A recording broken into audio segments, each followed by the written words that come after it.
News. Andhra Pradesh ప్రభుత్వం వరుసగా రెండో ఏడాది వైఎస్ఆర్ కాపు నేస్తం పథకాన్ని అమలు చేసింది. అందులో భాగంగా రాష్ట్ర వ్యాప్తంగా కాపు, బలిజ, తెలగ, ఒంటరి కులాలకు చెందిన అర్హులైన 3,27,244 మంది పేద మహిళలకు 490.86 కోట్ల రూపాయల ఆర్థిక సాయాన్ని ముఖ్యమంత్రి వైఎస్ జగన్మోహన్ రెడ్డి తన క్యాంపు కార్యాలయం నుంచి నేరుగా లబ్ధిదారుల ఖాతాల్లో డబ్బు విడుదల చేశారు. అర్హులైన కాపు మహిళలకు ఏటా 15,000 రూపాయల ఆర్థిక సాయం, 5 ఏళ్లలో మొత్తం 75,000 రూపాయల ఆర్థిక సాయం చేస్తున్నామని చెప్పారు. ఆర్థిక ఇబ్బందులు ఉన్నా వెనక్కి తగ్గకుండా ఈ పథకాన్ని అమలు చేస్తున్నామని సీఎం జగన్ పేర్కొన్నారు. 2 ఏళ్లలో వైఎస్ఆర్ కాపు నేస్తం కింద 12,126 కోట్లు అందించామని అన్నారు. 3,27,244 మంది లబ్ధిదారులకు నేరుగా నగదు జమ చేస్తున్నామని సీఎం జగన్ తెలిపారు. 3,27,244 మంది అక్క చెల్లెమ్మలకు ఈరోజు అక్షరాల వైఎస్ఆర్ కాపు నేస్తం ద్వారా ఈ 490 కోట్ల రూపాయలు నేరుగా బటన్ నొక్కిన వెంటనే వాళ్ళ అకౌంట్లలోకి నేరుగా జమ కాబడుతుంది. వాళ్ళ బ్యాంకర్లతో ఇదివరకు ఇంతకు ముందే మాట్లాడడం జరిగింది. వాళ్ళ పాత అప్పులకు, వాళ్ళ పాత బకాయిలకు ఎట్టి పరిస్థితుల్లోనూ ఇది జమ చేసుకోకూడదు అని చెప్పి స్ట్రిక్ట్గా బ్యాంకర్స్కి అందరికీ కూడా చెప్పడం జరిగింది. కాబట్టి ఈ డబ్బులు నేరుగా అక్క చెల్లెమ్మలకు ఉపయోగపడతాయని చెప్పి మనసారా కూడా కోరుకుంటా ఉన్నాను. ఉట్టి ఈ కాపు నేస్తం అనే ఈ ఒక్క ప్రోగ్రాం ద్వారానే ఈ 2 సంవత్సరాలలో అక్షరాల గత ఏడాది 3,27,349 మంది అక్క చెల్లెమ్మలకు, ఈ ఏడాది 3,27,244 మంది అక్క చెల్లెమ్మలకు అక్షరాల ఈ ఒక్క ప్రోగ్రాం ద్వారానే 982 కోట్ల రూపాయలు నేరుగా వాళ్ళ చేతుల్లోనే పెట్టడం జరుగుతూ ఉంది. ఇక్కడ మరో విషయం కూడా ఖచ్చితంగా ఈ సందర్భంగా గుర్తు తెచ్చుకోవాలి, చెప్పాలి కూడా. ఇదేమిటంటే ఇంతకుముందు గత ప్రభుత్వం పరిపాలనలో ఇదే కాపుల కోసం, ఇదే సంక్షేమం కోసం గతంలో సంవత్సరానికి 1,000 కోట్ల రూపాయలు ఇస్తాము అని చెప్పి ఇచ్చింది ఎంత అని చెప్పి చూస్తే సంవత్సరానికి కనీసం 400 కోట్ల రూపాయలు కూడా ఇవ్వని గత ప్రభుత్వ పరిస్థితిని, గత ప్రభుత్వంలో ఉన్న పరిస్థితులను ఒక్కసారి ఖచ్చితంగా జ్ఞాపకం చేసుకోమని చెప్పి ప్రతి అక్కకు, ప్రతి చెల్లెమ్మకు ఈ సందర్భంగా విజ్ఞప్తి చేస్తూ ఉన్నాం.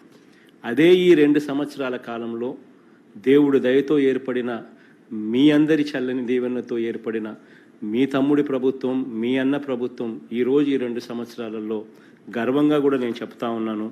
ఈ 2 సంవత్సరాలలో అక్షరాల 12,126 కోట్ల రూపాయలు నేరుగా ఆ అక్క చెల్లెమ్మల చేతుల్లోనూ, నేరుగా ఆ కాపు సోదరుల చేతుల్లోనూ నేరుగా పెట్టగలిగే అవకాశం దేవుడి దయ వల్ల, మీ అందరి చల్లని దీవెనల వల్ల చేయగలిగామని సందర్భంగా తెలియచేస్తా ఉన్నాను.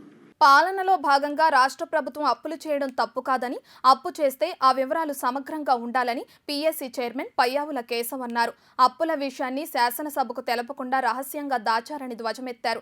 సహజంగా ఏ అప్పు చేసినా లేదా ప్రభుత్వం ఏ గ్యారంటీ ఇచ్చినా బడ్జెట్ పద్దులు ప్రవేశపెట్టే సమయంలో దాన్ని రాష్ట్ర శాసనసభకు తెలపాలనే నిబంధన ఉందన్నారు.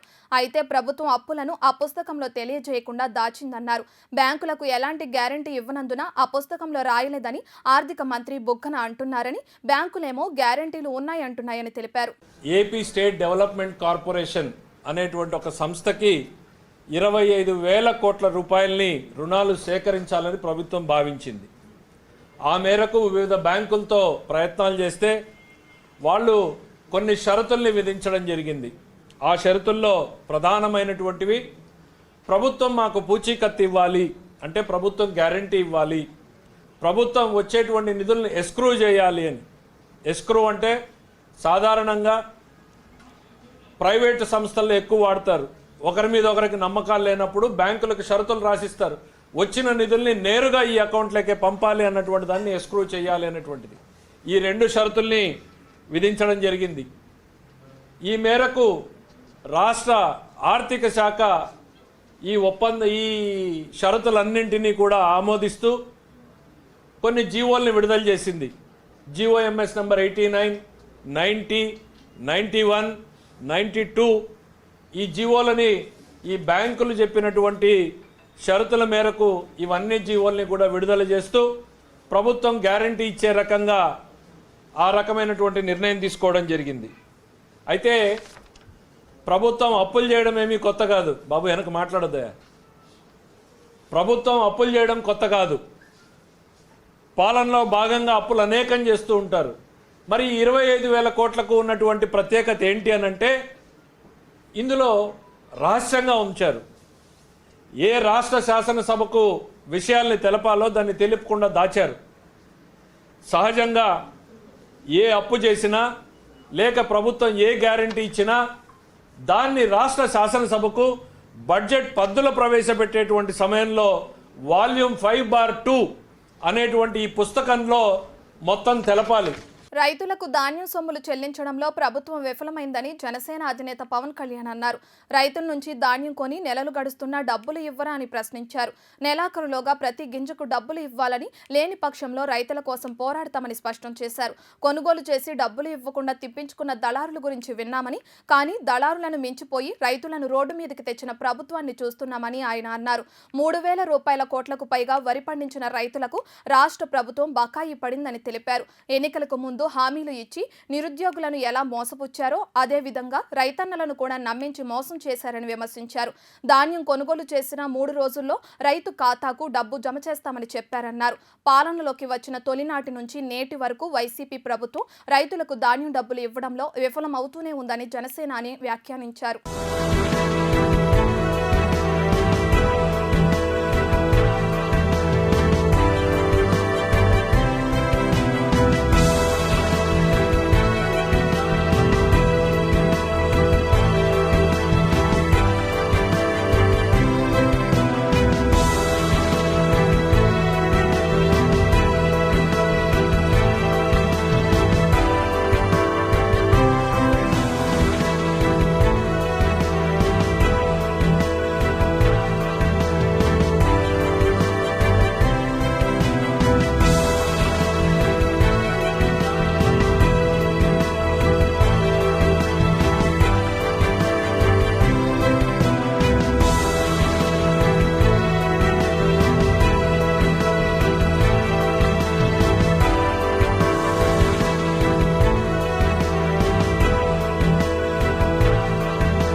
లోక్సభ ప్రశ్నోత్తరాల సమయంలో తెలంగాణ చేపట్టిన అక్రమ ప్రాజెక్టులు, కృష్ణా జలాల అంశం, పోలవరం నిధులపై చర్చ జరపాలని వైఎస్ఆర్సీపీ ఎంపీలు పట్టుబట్టారు.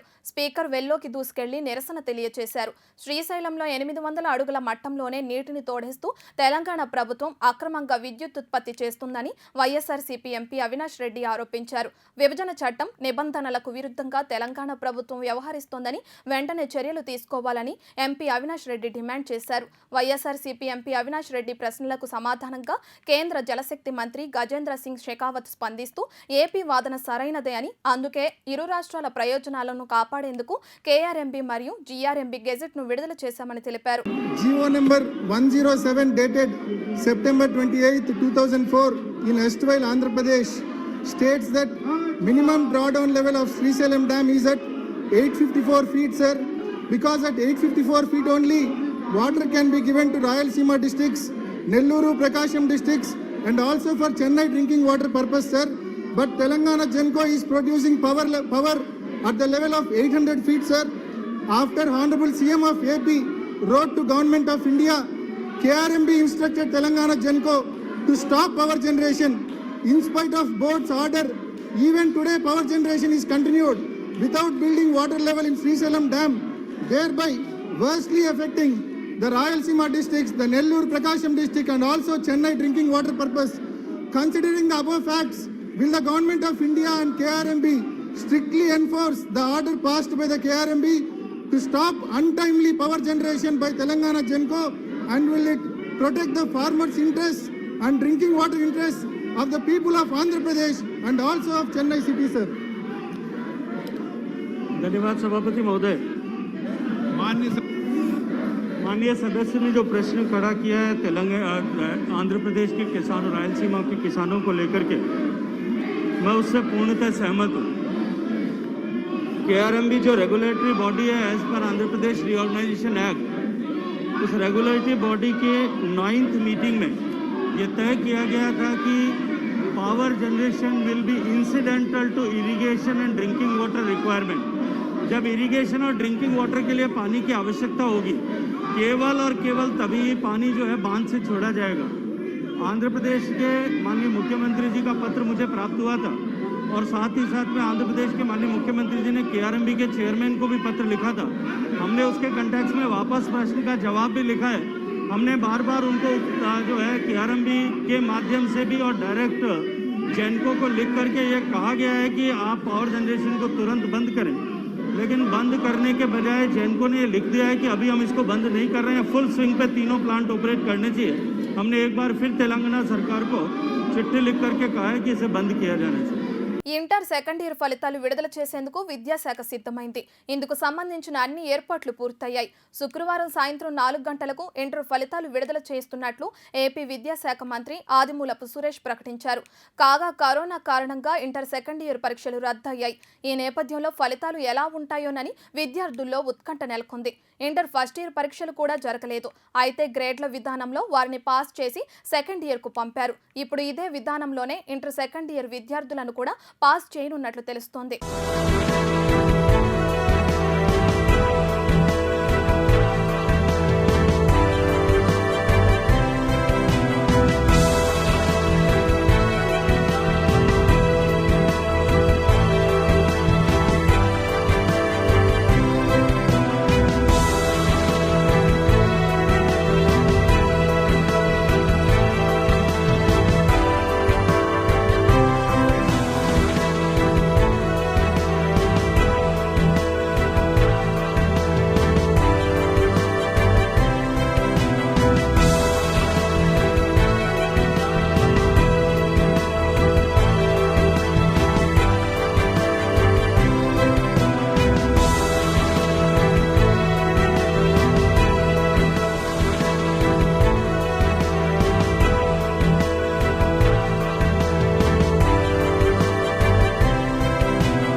విజయవాడలో రాష్ట్ర పరిశ్రమలు ఐటీ శాఖ మంత్రి మేకపాటి గౌతమ్ రెడ్డి తన కార్యాలయంలో ఐటీ శాఖలపై సమీక్ష నిర్వహించారు. రాష్ట్ర వ్యాప్తంగా యువతకు ఉద్యోగ అవకాశాలు కల్పించే విధంగా చర్యలు చేపడుతున్నామని మంత్రి గౌతమ్ రెడ్డి తెలిపారు. ఇకపై రాష్ట్రంలో ప్రతి జిల్లాలో నెలకు 2 సార్లు మెగా జాబ్ మేళా నిర్వహిస్తామని ఆయన వెల్లడించారు. ఆగస్టు 15న డిజిటల్ ఎంప్లాయ్మెంట్ ఎక్స్చేంజ్ ప్రారంభిస్తామని తెలిపారు. ప్రధానంగా ఈఎంసీ, ఐటీ ప్రమోషన్ పాలసీ తదితర అంశాలపై అధికారులతో మంత్రి చర్చించారు.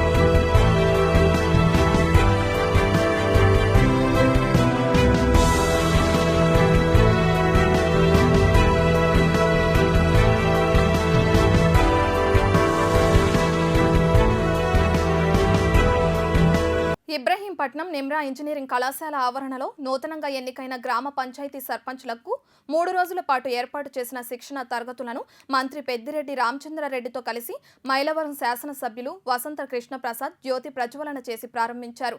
మహాత్మా గాంధీ కలలు కన్న గ్రామ స్వరాజ్య స్థాపన కోసం ప్రియతమ ముఖ్యమంత్రి జగన్మోహన్ రెడ్డి చేస్తున్న కృషి ప్రశంసనీయమని పంచాయతీరాజ్ శాఖ మంత్రి పెద్దిరెడ్డి రామచంద్రారెడ్డి అన్నారు.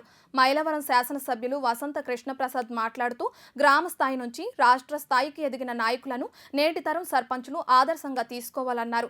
గ్రామాల్లో జరుగుతున్న అభివృద్ధి సంక్షేమ పథకాల అమలు బాధ్యత గ్రామ సర్పంచులదే అని తెలిపారు.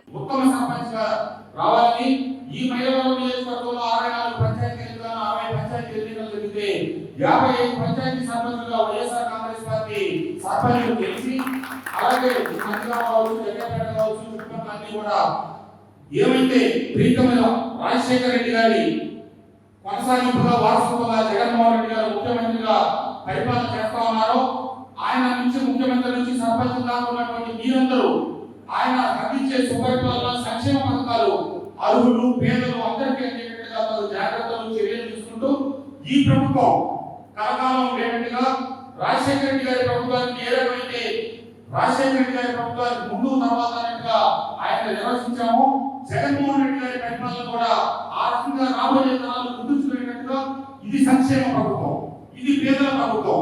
ఎన్నో సంక్షేమ కార్యక్రమాలు గ్రామ స్థాయిలో అమలు జరుగుతూ ఉన్నాయి, నేరుగా అమలు జరుగుతూ ఉన్నాయి. వాటన్నిటికీ మీరు ముఖ్య భూమిక పోషిస్తూ అర్హత కలిగిన వాళ్ళకి ఏ ఒక్కరికి సంక్షేమ పథకాలు మిస్ అవ్వకుండా మీరు జాగ్రత్తలు వహించాలి అని చెప్పి తెలియజేస్తూ శ్రీ సామాన్య ఉదయపాల్ గారి ప్రభుత్వ గారికి సాదర స్వాగతం పలుకుతాము. తప్పకుండా ఈ జాగ్రత్తలన్నీ తీసుకోవాలని, ఉత్తమ సర్పంచులుగా ఈ కాలంలో ఇప్పుడు గెలిచిన మీరందరూ ఉండాలి అని చెప్పి ఒకనాడు రాజకీయాలంటే గ్రామ సర్పంచ్ గా ప్రస్థానం కోరేడుకోబడింది. చాలా మంది పెద్దిరెడ్డి గారు సర్పంచ్ గా కాకుండా యూనివర్సిటీ ఎన్నికల్లో అక్కడ అధ్యక్షుడిగా ఎన్నికయ్యి అంచెలంచెలుగా రాజకీయాలపైకి వచ్చారు. అదే మా నాన్నగారు వసంతనాథేశ్వర గారు తీసుకుంటే 1970లో గ్రామ సర్పంచ్ గా ఆయన ప్రస్థానం ప్రారంభించి 1972లో సర్పంచ్ గా ముందుకెళ్లారు. రాష్ట్ర వ్యాప్తంగా సర్పంచులకు శిక్షణ కార్యక్రమంలో భాగంగా మచిలీపట్నంలోని శిక్షణ శిబిరానికి ఆర్డీఓ కాజావళి హాజరయ్యారు. పంచాయతీరాజ్ వ్యవస్థ, కేంద్ర రాష్ట్ర ప్రభుత్వాల పథకాలు, ఆర్థిక సంఘం నిధుల వినియోగం, పౌర సేవలు, ప్రజలకు మౌలిక సదుపాయాల కల్పన తదితర అంశాలపై ప్రధానంగా అవగాహన కల్పిస్తామన్నారు. స్థానిక సంస్థల యొక్క నిధులు, విధులు, బాధ్యతలు పొందుపరచడం జరిగిందని, ఈ సందర్భంగా ప్రతి ఒక్కరూ ఈ అవకాశాన్ని సద్వినియోగం చేసుకుని గ్రామ అభివృద్ధికి తోడ్పడాలని కాజావళి అన్నారు. ఈ యొక్క ప్రజాస్వామ్య పాలనను మనము అనుభవిస్తున్నాం. అయితే ఈ ప్రజాస్వామ్యంలో ఒక్కొక్క రాష్ట్రంలో ఒక్కొక్క రకమైనటువంటి స్థానిక సంస్థల యొక్క పరిపాలన కొనసాగేది. అంటే మన దేశంలో ఉన్నటువంటి అన్ని రాష్ట్రాల్లో ఒకే రకమైన పరిపాలన లేదు. ఏ రాష్ట్రానికి ఆ రాష్ట్రం వారే సొంతంగా ఈ యొక్క స్థానిక స్వపరిపాలనకు సంబంధించినటువంటి విధి విధానాలు నిర్వర్తించుకొని వారే కొనసాగించుకునేవారు.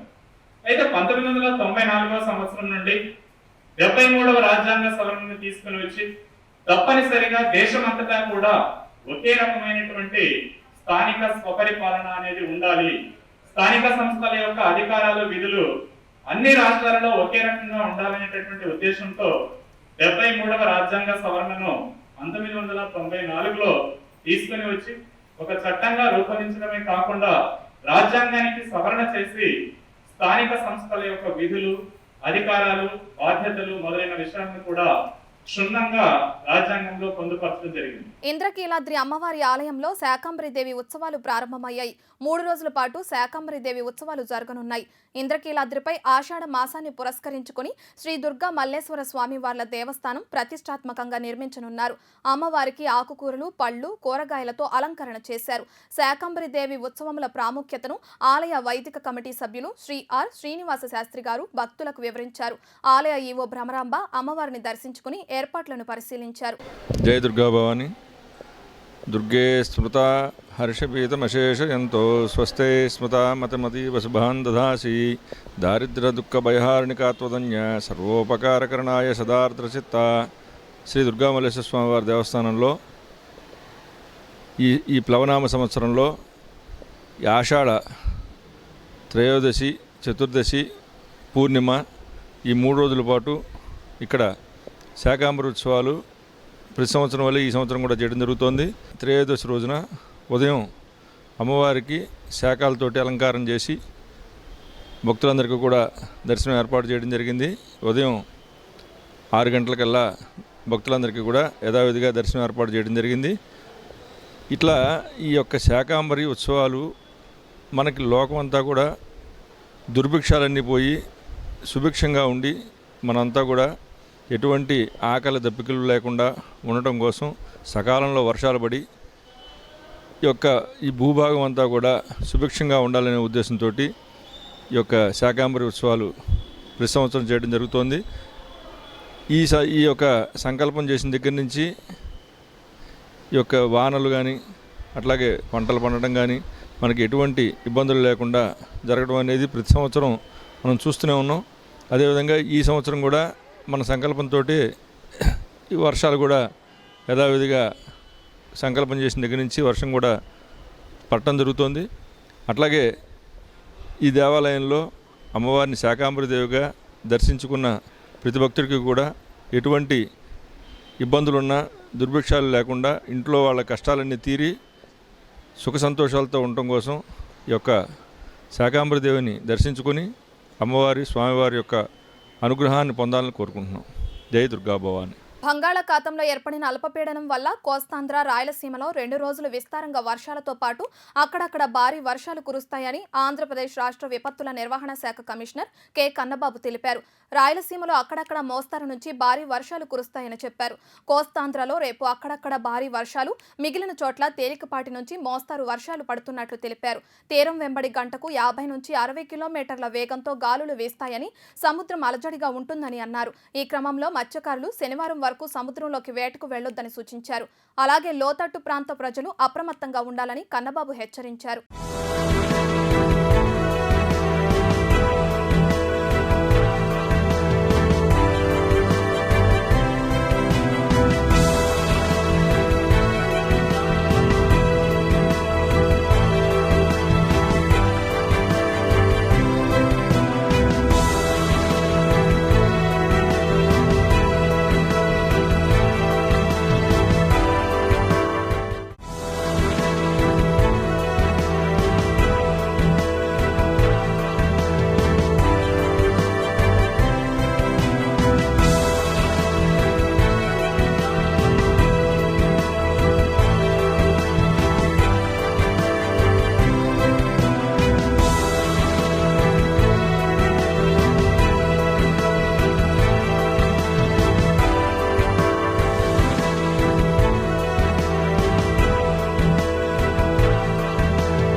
రాష్ట్రంలో విస్తారంగా కురుస్తున్న వర్షాలపై మున్సిపల్ శాఖ మంత్రి బొత్స సత్యనారాయణ వీడియో కాన్ఫరెన్స్ నిర్వహించారు. మున్సిపల్ కమిషనర్లు అందరూ అందుబాటులో ఉండాలని మంత్రి ఆదేశించారు.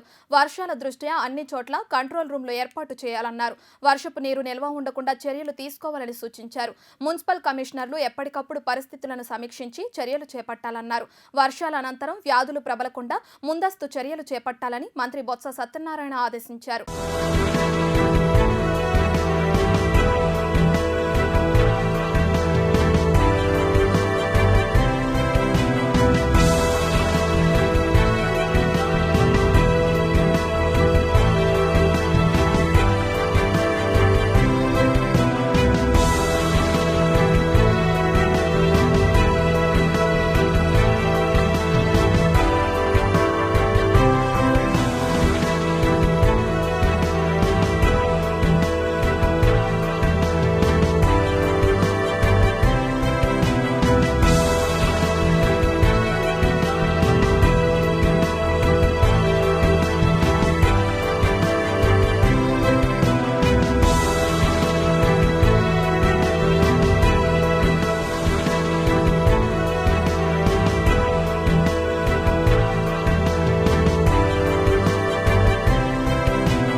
సబ్ డివిజన్లో నమోదైన వర్షపాతం వివరాలను సబ్ కలెక్టర్ కార్యాలయం అధికారులు ప్రకటించారు. గంపలగూడెం మండలంలో అత్యధికంగా 80.4 సెంటీమీటర్లు, అతి తక్కువగా పమిడిముక్కలలో 27.2 సెంటీమీటర్ల వర్షపాతం నమోదు కాగా, నూజివీడులో 78.6 సెంటీమీటర్లు, రెడ్డిగూడెంలో 47.2 సెంటీమీటర్లు, విస్సన్నపేటలో 71 సెంటీమీటర్లు, చాట్రాయిలో 62 సెంటీమీటర్లు, తిరువూరులో 29.2 సెంటీమీటర్లు, గన్నవరంలో 59.2 సెంటీమీటర్లు, బావులపాడులో 61.6 సెంటీమీటర్లు, ముసునూరులో 58.8 సెంటీమీటర్లు, ఉంగుటూరులో 57.4 సెంటీమీటర్లు, ఆగిరిపల్లిలో 60.4 సెంటీమీటర్లు, ఉయ్యూరులో 30.4 సెంటీమీటర్లు, ఏకొండూరులో 67 సెంటీమీటర్ల వర్షపాతం నమోదైనట్లు అధికారులు తెలిపారు.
కృష్ణా జిల్లా వ్యాప్తంగా భారీ వర్షాలు కురుస్తున్నాయి.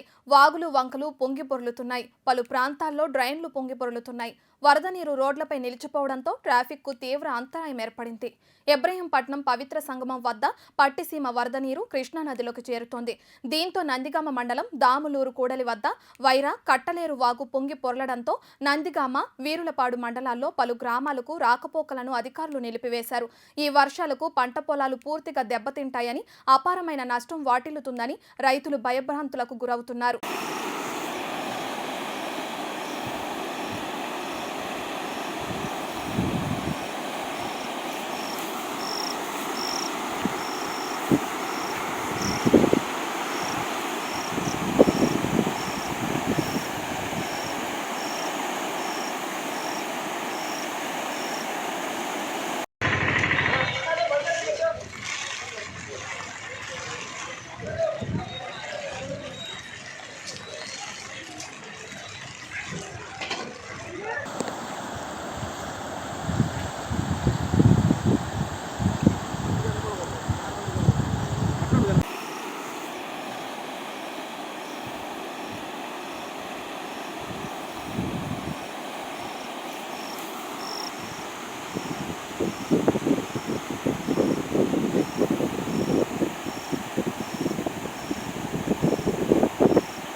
జగ్గయ్యపేట మండలం గరికపాడు చెక్పోస్టు వద్ద జాతీయ రహదారిపై రోడ్డు ప్రమాదంలో 2 వ్యక్తులు మృతి చెందారు. కోదాడ నుండి జగ్గయ్యపేట బైక్పై 3 వ్యక్తులు ప్రయాణిస్తున్నారు. రాష్ట్రంలో కురుస్తున్న కుండపోత వర్షం వల్ల రహదారిపై ముందు వెళుతున్న లారీని వెనకమాల వేగంగా బైక్తో ఢీకొనడంతో ఈ ప్రమాదం జరుగుతుందని పోలీసులు భావిస్తున్నారు. ప్రమాదంలో 2 వ్యక్తులు మృతి చెందారు. ఒకరి పరిస్థితి విషమంగా ఉండడంతో జగ్గయ్యపేట ప్రభుత్వ ఆసుపత్రికి తరలించారు.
నువ్వు పక్కన ఇరవై పక్క నుంచి మళ్ళీ అటు వెళ్తా అడ్డంగా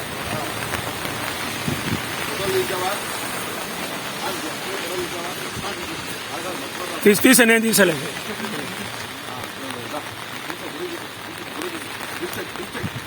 ప్రభాకర్ లైట్ తీసేయాలి. Prabhakar Nuzvid special enforcement station పరిధిలో మైలవరం టాస్క్ ఫోర్స్ పోలీసులు తెలంగాణ మద్యను స్వాధీనం చేసుకుని 2 వ్యక్తులను అరెస్ట్ చేసిన ఘటన నూజివీడులో తీవ్ర సంచలనం కలిగించింది.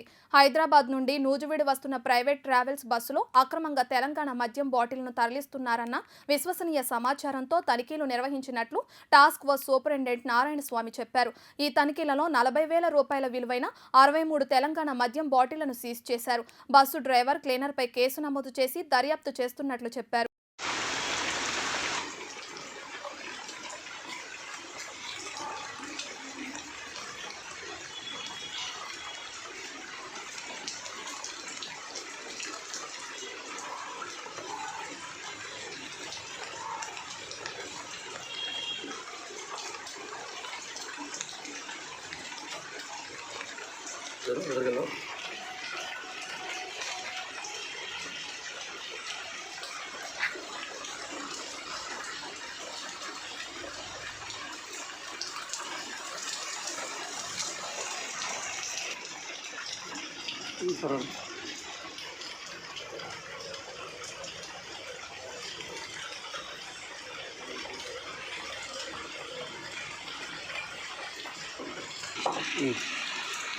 ఓకే.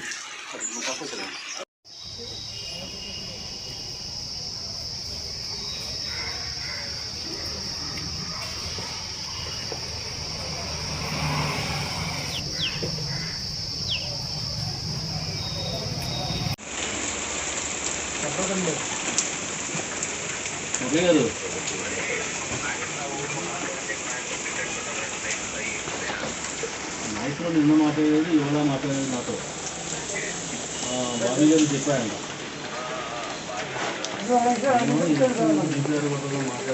మాట్లాడాను చెప్పాను.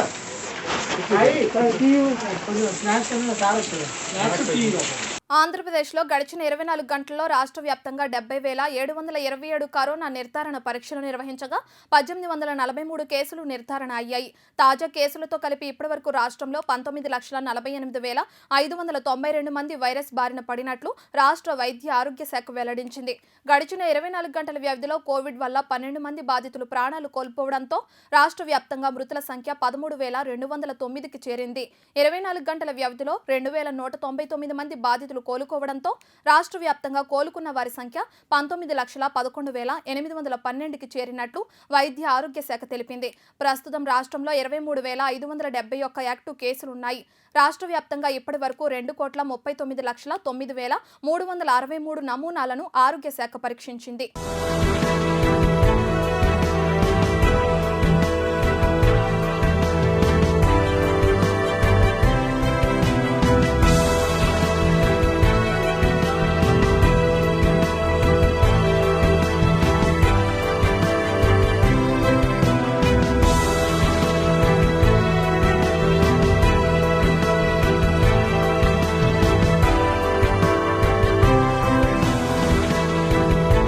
ఈ వార్తలు ఇంతటితో సమాప్తం. నమస్కారం.